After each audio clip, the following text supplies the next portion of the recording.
जय श्री कृष्णा। कैसे हैं आप सब लोग। गुरु का राशि परिवर्तन हो रहा है। गुरु 15 तारीख को राशि परिवर्तन करके मिथुन राशि में चले जाएंगे, तो कैसा रहेगा हमारे लिए। देखिए, ये गुरु का जो राशि परिवर्तन है बहुत ज़्यादा विशेष इसलिए है कि गुरु अतिचारी हो रहे हैं।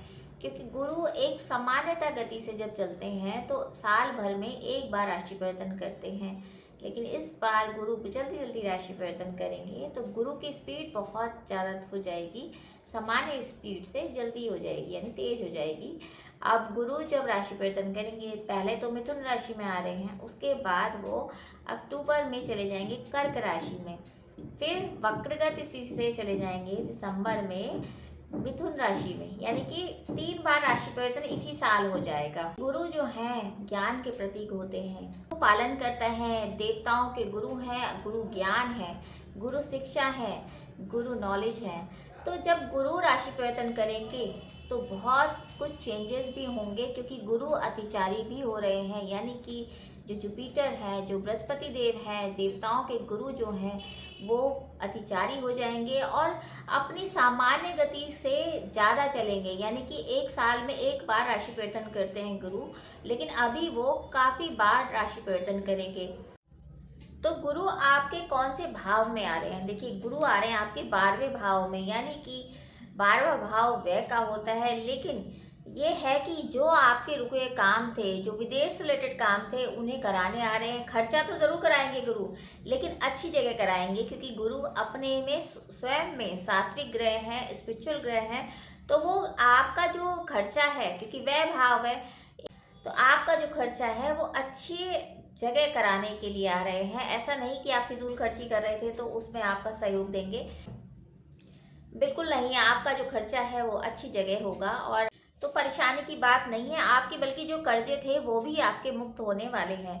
विदेश से कोई काम अटक रहे थे, वो काम भी आपके गुरु संपन्न कराएंगी। अब गुरु की दृष्टियां कहाँ कहाँ पर है। गुरु की जो दृष्टि होती है वो अमृत समान होती हैं, तो वो कहाँ कहाँ है। देखिए, एक तो चतुर्थ भाव पे बढ़ रही है, छठे भाव पे बढ़ रही है और 8वें स्थान पे बढ़ रही है, यानी 8वें भाव पे बढ़ रही है। अब चतुर्थ भाव किसका होता है। आपके सुखों का, आपके वाहन का, आपकी माता का। तो अगर आपकी माता की सेहत में थोड़ा सा परेशानी थी तो उससे निजात मिलेगी, यानी वो आपकी परेशानियां दूर होंगी। माँ की सेहत का ख्याल रखने के लिए जो हमने पहले बताया था, अब पहले से बेटर होंगी चीज़ें, यानी कि माता की जो स्वास्थ्य से परेशानियां चली आ रही थी वो ख़त्म होती नज़र आ रही हैं। और दूसरा, आपको सहयोग भी मिलेगा माँ का, कि आपके जो काम थे रुके हुए वो काम होंगे, वाहन और आपके घर प्रॉपर्टी का भी लाभ होगा, क्योंकि सुखों में वृद्धि आ रही है, यानी सुख भाव है, चतुर्थ भाव सुख का भाव है। तो सुखों में वृद्धि, किसी भी तरीके से आपको सुखों में वृद्धि मिलेगी। वैसे भी शनि की रैया समाप्त हो चुकी है, तो काफ़ी हद तक चीज़ें सही होंगी। छठे भाव पे जब दृष्टि है, तो जैसे कि आपको पुरानी बीमारी है, आपको मोटापा आ गया था, या आपको डायबिटीज़ थी, या इस तरह की जो भी प्रॉब्लम थी उससे आपको मुक्ति मिलती नज़र आ रही है। या तो आप कोई योगा ज्वाइन कर लेंगे, या फिर कुछ ऐसा होगा कि आपको सही दिशा मिल जाएगी। तो जो स्वास्थ्य के हिसाब से चीज़ें थी वो भी सही होंगी। लोन था आप पे, तो वो लोन दूर होने लगेगा। शत्रु हावी जो हो रहे थे वो शत्रु भी अब शांत बैठेंगे। तो गुरु की दृष्टि इतनी अच्छी रहेगी, छठे भाव पे पड़ेगी तो। और गुरु की तीसरी दृष्टि पड़ रही है अष्टम भाव पे। अब अष्टम भाव किसका होता है। अष्टम भाव छुपा हुआ भाव है, यानी कि अचानक से जो धन रुका हुआ था वो धन मिल सकता है। अचानक से मुकदमे आपके खत्म हो सकते हैं, यानी कि पुराना कोई मुकदमा चल रहा होगा तो उससे भी आपको लाभ मिल सकता है, यानी खत्म हो जाएगा। या आपका एजुकेशन में मन लगेगा, यानी कि कोई गूढ़ विषय है, या कोई ऐसे आप अध्यात्म की तरफ जा सकते हैं, या आपका रुचि जो है, या आपकी रुचि इस तरह से बढ़ेगी जैसे कि कोई ऑकल्ट साइंस है, या रिसर्च के कोई क्षेत्र है, वहाँ आपकी रुचि हो सकती है। अचानक से धन लाभ भी होगा। मार्केट से आपको जो पैसे की दिक्कतें चल रही थी उस काम में बढ़ोतरी हो सकती है, यानी कि कोई नया काम शुरू कर सकते हैं, तो वहाँ अगर धन की दिक्कतें आ रही थी तो वो दिक्कतें भी दूर होंगी। तो ये तीनों दृष्टियाँ बहुत अच्छी हैं, और गुरु स्वयं में वैभाव में है, तो इसका मतलब ये नहीं है कि खर्चा अधिक होगा, यानी कि खर्चा होगा लेकिन अच्छी जगह होगा।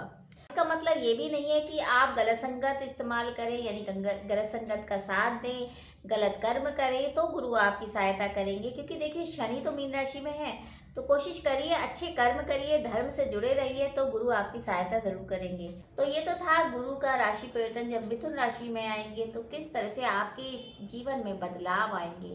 बाकी ये गोचर गणना है, तो अगर आपको कुछ समझ में नहीं आता है तो आप कमेंट्स बॉक्स में मैसेज भी कर सकते हैं, क्योंकि बहुत सारी चीज़ें देखी जाती हैं कि आपके चार्ट में गुरु की स्थिति कैसी है। तो अब अगर हम उपायों की बात करें तो आपको विष्णु सहस्त्र नाम का पाठ करना है, गजेंद्र मोक्ष का पाठ करना है, और साथ में आप ये ध्यान रखिए कोई ऐसे गुरु को देखिए जो आपको सही गाइड कर पाए, सही डिसीजन दे, जो आपको सही गाइड कर पाए और सही डिसीजन में आपकी सहायता कर पाए। निष्पक्ष बात करें, और कहीं भी अगर ऐसा आपको गुरु मिलते हैं तो बिल्कुल बनाइए, क्योंकि गुरु होना जीवन में अति श्रेष्ठ रहता है और आपको एक सही दिशा मिलती रहती है। बाकी अगर आपके गुरु नहीं है तो इष्ट की सेवा करिए, इष्ट की पूजा करिए, वो भी गुरु का ही रोल अदा करते हैं और आपको सही दिशा, सही मार्गदर्शन दिखाते हैं। बस इतने ही उपाय कर लीजिए।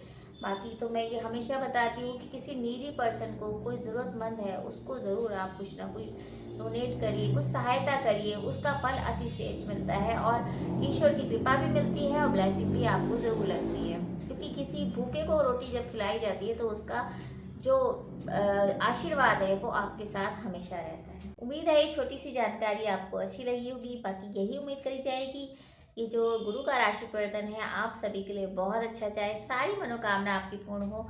और अगर आपको छोटी सी जानकारी अच्छी लगे तो वीडियो ज़रूर शेयर कीजिए। जय श्री कृष्ण।